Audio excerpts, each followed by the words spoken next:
When I founded the blog in 2007, it never occurred to me that this material would have any sort of broad appeal. I intended it mostly as a research tool and as a way to work through and record transient ideas in the development of my own projects. To my surprise, morbid anatomy attracted an audience right from the start. I think Thomas was the first person that I got a comment from.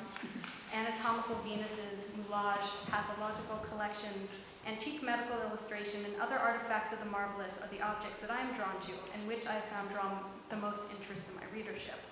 So in what way, I began to think, could I make contemporary medicine interesting to myself and my readership? To engage visitors on the topic of contemporary medicine, a return to the ethos of the Wunderkammer, with its multidisciplinary, open-ended approach and its attempt to activate the emotion of curiosity could well be a valuable approach. Debates rage about the future of the corporeal human. Post-humanism posits the desirability of a technologically enhanced post-biological body. Others fear these new technologies, seeing them as going too far, as the hubris of man playing God. But either way, the response is passionate, emotional, and curious. With the proper displays, curators could meaningfully tap into these strong emotions, as did early collections, to draw viewers in. Visual artists could be commissioned to depict the invisible to the naked eye drama of much of contemporary medicine, or be asked to engage with objects lacking traditional materiality and create artworks locating unsuspected beauty. Science fiction writers might be tapped to create alternative exhibition labels, or even be called in as guest curators and given the opportunity to tell new stories with artifacts of the past and present.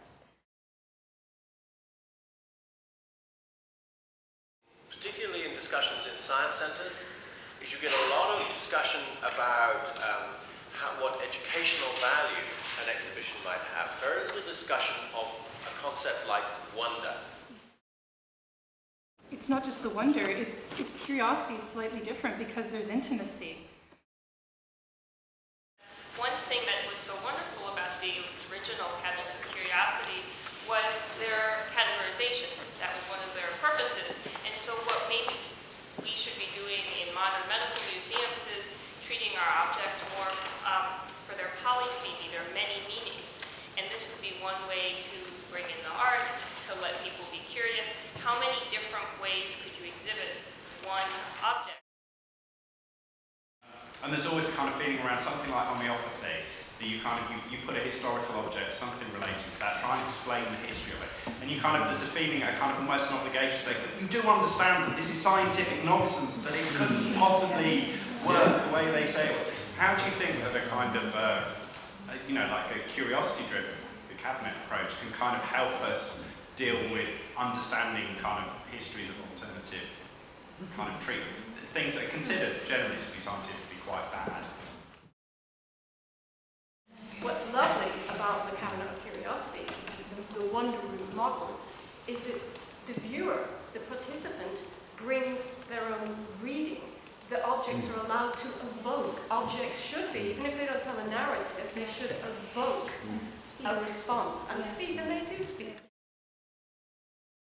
Now the art museums come along and they say, well, actually we're trying to mystify. Really what the Cabinet of Curiosity metaphor does is mystify.